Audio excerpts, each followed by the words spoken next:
Então, o seu João é gente. O seu João é humano. O seu João, ele não faz diferença entre um presidente e um agricultor. Ele quer saber o que cada um faz. Ele queria saber o que cada um faz e colher daquela pessoa o que ele podia aprender. O seu João me perguntava mais do que respondia. Você está entendendo? Era diferente daquele cara que quer mostrar que ele é quem sabe tudo. O seu João não. Era aquela pessoa que queria mostrar que não sabia para aprender mais. Era o inverso. Ele era sui generis. Ele poderia estar conversando com o presidente, poderia estar conversando com um vaqueiro. Do mesmo jeito.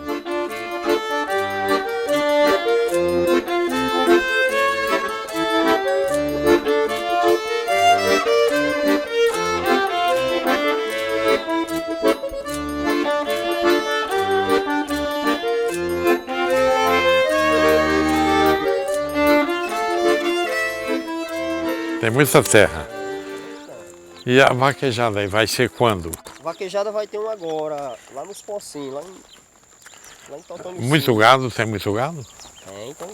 Tudo da região mesmo? Só do pessoal daqui da região mesmo. Que um dá 10, outro dá 20, aí assim vai juntando, aí quando juntar tudo, aí tá. E o gado tá bom esse ano? Tá, o gado tá todo gordo, porque choveu muito, tem muito pasto, né? Tá bom, choveu muito mesmo, Tem né? muito comer pra bicho. Muito, né? Vai faltar não, né? Vai não, graças a Deus. Então, Pois tchau, viu? Até mais. bom treino.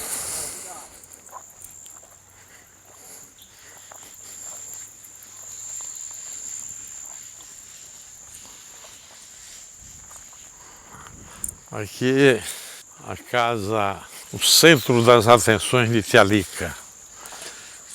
Era aqui que ela fazia o seu dia a dia de luta. Andei muito aqui. Andei muito, fiz muita cerca de faxina aqui com o Casimiro, entendeu? Aqui está a casa. A casa aqui, o depósito. Uma vez ele saiu e foi lá para o Iraúna, ficou na casa de uma tia, ele lá participava muito de fazenda, porque se juntava com uns primos meus, o Casimiro e outras pessoas. E essa convivência de menino ainda, de jovem assim, e adolescente, aí tanto divertia como fazia alguma coisa, certamente fazia. E convivia por lá, passou lá uma temporada, não sei se um ano, uma temporada, aí voltava e ficava na loja, era irregular. Agora onde ele chegava era elétrico. Alguma coisa ele se destacava, né? A luta de gado é uma luta que provoca muito, chama muito a gente, é convidativa para a gente participar. Então aqui o curral aqui, tirei leite muito tempo aqui, amansando vaca, bezerro.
Uma vida muito boa, foi um período muito bom.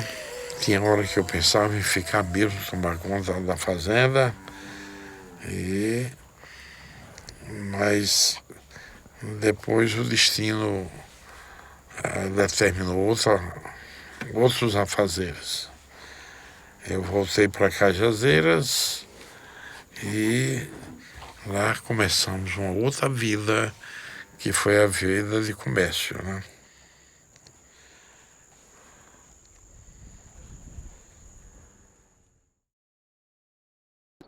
Meu pai adquiriu esse ponto aqui com as prateleiras. Começamos de pouquinho. Abrimos as portas e começamos mesmo dia e noite nessa luta. Então foi aqui que me tornei comerciante, dia e noite.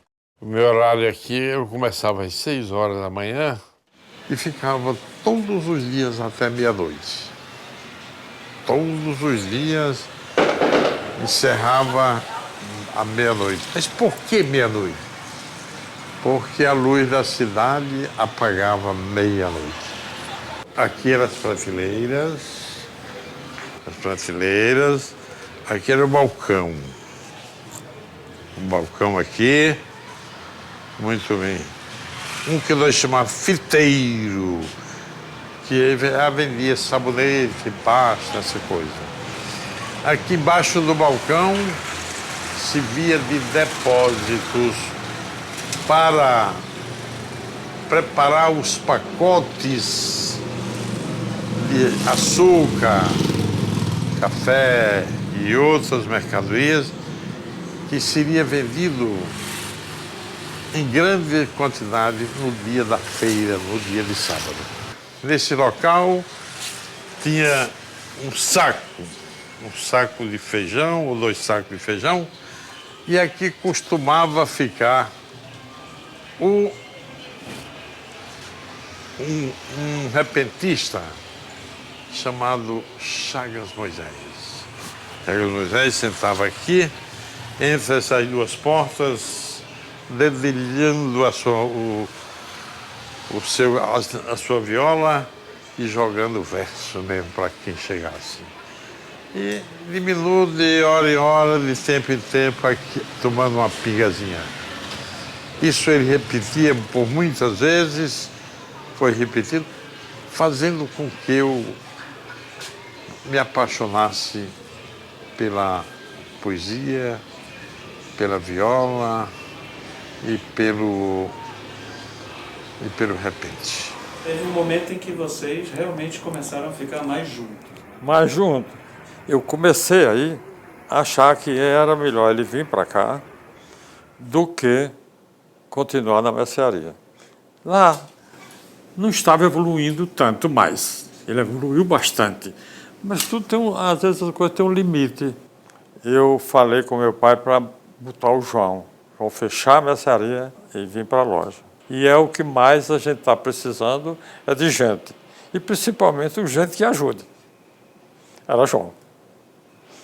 Quando ele chegou, então, foi sucesso. Realmente começou a haver o sucesso. Aí é que o Paraíba começou o sucesso aí. Não começou o sucesso naquela cidade do Maranhão. Começou o sucesso lá. Não foi em Bacabal, então? Não foi em Bacabal. O Bacabal já foi a continuação do sucesso, uma outra etapa. Mas foi lá, nessa ocasião, que começou o sucesso. Quando nós fizemos essa sociedade, o João veio trabalhar conosco. Na Guanabara, o senhor passou para uma loja maior, já trabalhando com seu irmão e com seu pai diretamente. Como foi essa mudança? Essa mudança, negócio, na realidade, foram quase 5 anos que eu tive na Guanabara e mostrei realmente o que podia. Mostrei capacidade no comércio, deixando a vaidade de lado. Mostrei que podia dar um passo a mais, né? Perante o público, o que a Nações Unidas tinha na época de diferencial? E o que vocês vendiam? Olha, naquela época, um dos ramos mais fortes do Brasil era tecido. não existia muita indústria de confecção. Não existia. Um ramo forte era a máquina de costura. Quase todas as residências possuíam uma máquina de costura e costureira, né? Cada um fazia a sua roupa e tal, lá você vai. Então, tornou-se muito forte. Hoje, a pessoa ser distribuidor da Singe era muito importante. Era como um grande concessionário de veículos. Então, era hoje. Hoje já não tem essa participação. Então, era tecido. Daí, então, como geralmente as mulheres sabiam costurar, nós começamos a fazer confecção popular. E a movimentação era grande. Por isso é que vem a nossa vocação de indústria, fabricando a roupa simples. Aí tornou-se uma atividade até expressiva para nós. Se tornou um negócio tão grande que eu, então, fiz uma viagem para o Rio Grande do Norte, Sousa, na Paraíba, e depois para o Rio Grande do Norte com a mercadoria para vender no atacado. Aí não era varejo, era só atacado. Eu chegava na cidade e investigava com uma pessoa do hotel, do restaurante, um barbeiro, um comerciante, um taxista que não tinha na época, mas tinha um jipe, coisa. Perguntava todo mundo. Ele disse aqui, um grande comerciante, Vicente Favela. E fomos à casa dele. Muito bem. Aqui foi a casa que morou o seu Vicente Favela e sua família. A casa está ainda a mesma característica, transformada hoje em uma repartição pública. Aqui era a sala de visita. É muito bom entrar nessa sala, porque aqui tem uma história bem interessante. Eu vim pela primeira vez com o seu Vicente, sentei-me mais ou menos aqui, conversei por algum tempo e tinha várias fotos aqui nessa parede. E tinha uma foto de uma pessoa jovem, muito bonita, que me chamou a atenção. Pela foto a gente via que era uma foto de formatura. Então ele depois disse que era uma das suas filhas. Aí João, além de vender as máquinas, arranjou a noiva. A Socorro Macedo, que era o pai, que era a filha dele, né? Ela tinha um cartório, ele naturalmente foi também incentivar, ajudar, entendeu? Ela era uma moça preparada, assim, educada, já tinha um cartório. E então ele casou com ela. Faça o favor de eu tirar uma fotografia com o senhor. Vamos ver lá.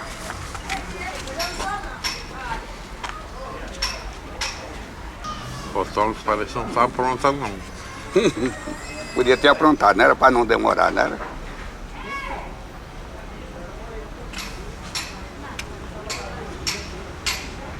Tá bom. Obrigado. Vamos lá. Enquanto o sol não... Deixa eu te dar um abraço. Tudo bem. Tudo bem com você? Ô, Volto já já. Como é Tudo que tá? bem. Ela veio? Bem. Não veio. Casei em 1961, em dezembro. Em 63, em fevereiro, já nascia o primeiro, o João Vicente. Depois veio Cláudia, a segunda. O terceiro, João Júnior. O quarto, Alaide, João Marcelo, caçula. Os 3 primeiros nasceram em Cajazeiras e os outros 2 nasceram no Piauí. Ele tinha no coração um profundo temor a Deus. O João vem de uma família muito cristã católica e a catequese dos seus pais ficou muito presente no coração dele. Por exemplo, como ele falava da mãe, como ele falava do pai, era realmente impressionante. Então, era um homem temente a Deus. Uma memória, por exemplo, que me traz alegria no coração é ver aos domingos. Antes, mais ou menos, uns 15 minutos para as 8 horas, era a missa da manhã, lá se vinha a fila, o João, a Socorro e os filhos, todos para a Eucaristia. Isso ele tentou transmitir para os filhos. Então essa imagem do homem próximo e que tinha muita compaixão também das pessoas. Em 1961, no dia 17 de dezembro, perante o padre, nós dissemos o sim. O sim que tem sido mantido até hoje.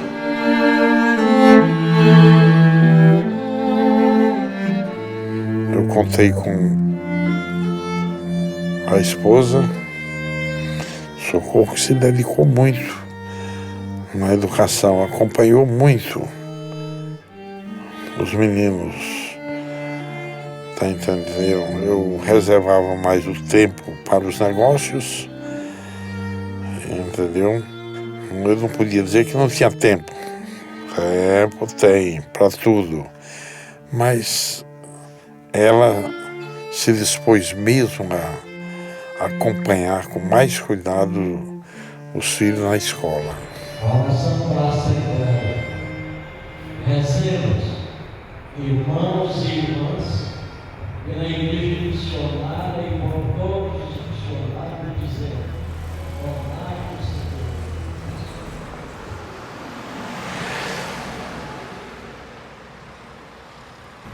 Foi a primeira grande conquista dele, foi a Dona Socorro. Grande mulher, grande fã do seu João. Ela foi um grande parceiro. Foi ela que incluiu tudo, uniu tudo de bom daquilo que o seu João, bom de tudo que ele fez a vida toda. Foi a Dona Socorro.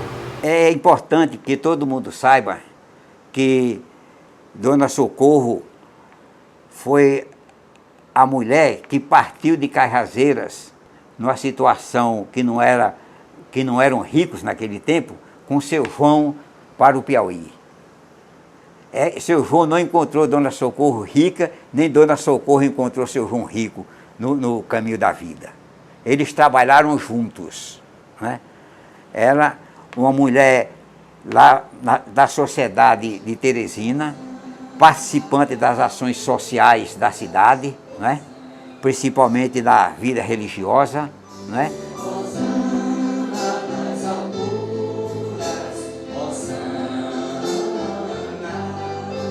E como foi a partida, né, a morte da Dona Socorro para o seu João? Na noite do desenlace de Socorro, em Teresina, de noite, já tarde da noite, e João lá por dentro, o pessoal fora na sala. Quando terminou tudo, ele chegou na porta, o primeiro nome foi para mim. Ele dirigiu-se a mim: menino, telefone para Zé Hildo dizendo que Socorro faleceu. Foi comovente até a despedida de Socorro, que ela era uma dama muito querida da sociedade, era uma das patronesses da igreja de Teresina. Foram celebrações bonitas que eu assisti, evidentemente.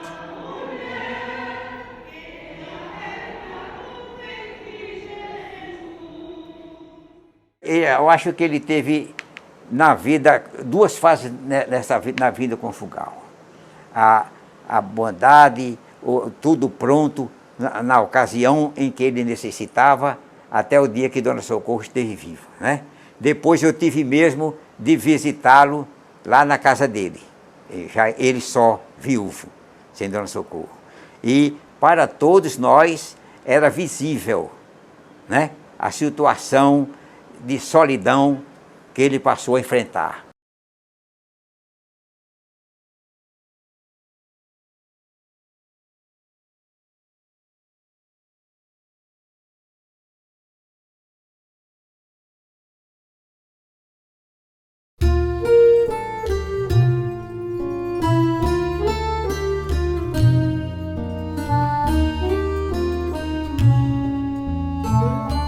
Em 1958 veio a seca e nós, vendo aquela seca, corremos logo para procurar, sabendo que ia ser uma crise grande no começo, porque era uma crise grande mesmo, né? Parou o comércio.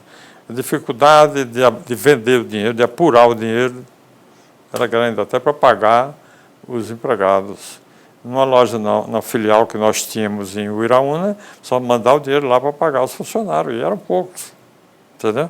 Então foi uma crise muito grande. Então, naquela época, nós pensamos logo em procurar uma frente de trabalho para nós, como comerciante, sabendo que o comércio ia cair. E nós começamos a pensar nas regiões onde não tinha seca, né? E nós soubemos que o Maranhão era muito bom, muito fértil e era muito bom para o... Eu não conhecia Maranhão. Maranhão era... Nem sabia, nem a Paraíba sabia o que era Maranhão, nem o Maranhão sabia o que era Paraíba, né? Aí eu vim conhecer. Cheguei logo na primeira cidade de Bacabal e vi que estava aberto o mercado. Aí João ficou lá. Como ele gosta muito de festa, etc., ele fazia inaugurações muito grandes, chamava muita atenção. Havia naquela época uma facilidade muito grande para se instalar uma loja. Dentro de poucos dias, nós abrimos a loja. Até pensando que ia ficar somente no período essa passagem de seca, essa estiagem e tal. Mas Bacabal e o Maranhão era tão bom que fez a gente permanecer lá. Toda aquela região. Ninguém sabia a dimensão, o tamanho da firma. Isso é uma firma grande que vende de máquina, como é o nome? De agulha a caminhão. Que não era grande. Agora, grande era a vontade de vencer.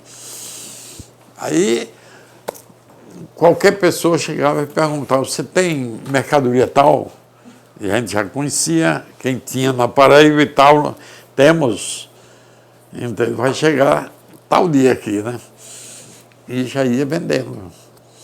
Tem bateria para carro? Temos. Qual o modelo que você quer?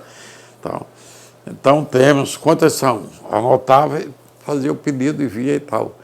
Tem carro. Vocês vendem carro? Vendemos.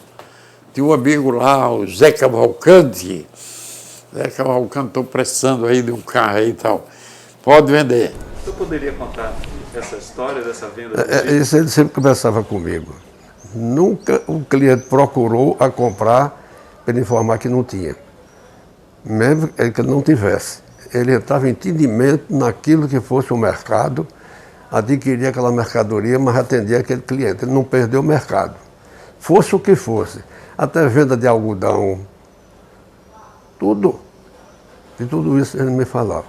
E o veículo que ele dizia que ele tinha, então ele me procurou e foi os carros que ele precisou, que ele negociou por lá também. Ele nunca dizia que não tinha, e dava tudo certo. Então era esse tipo de atividade que deu certo. Dentro do negócio de corpo e alma mesmo. Aquela região nos recebeu muito bem, para todo canto que ia era muito bom. Depois eu lamentei não ter botado logo no Piauí, porque o Piauí era melhor para distribuição. Esse foi o grande erro. O senhor diz, no caso, a localização? A localização. Entendeu? A localização. Aqui centralizava melhor. Estrategicamente era o ideal para ficar.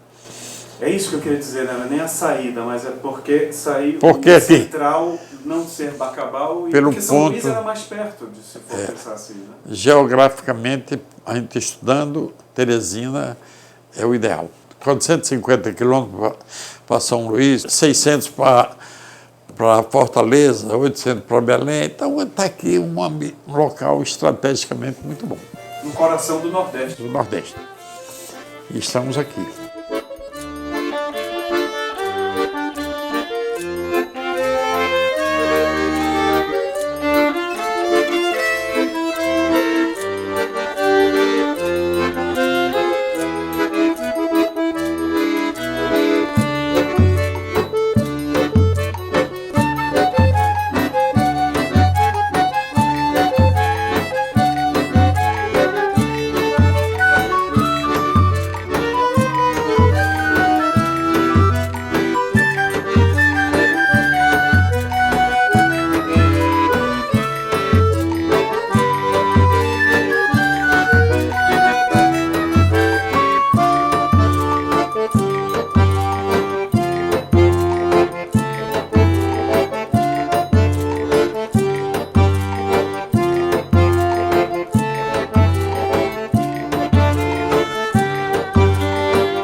Dom Paraíba foi uma coisa interessante. Essa pressa lá, a pressa lá na hora, quando eu aluguei o prédio, entendeu? Porque o nome da loja nossa era As Nações Unidas.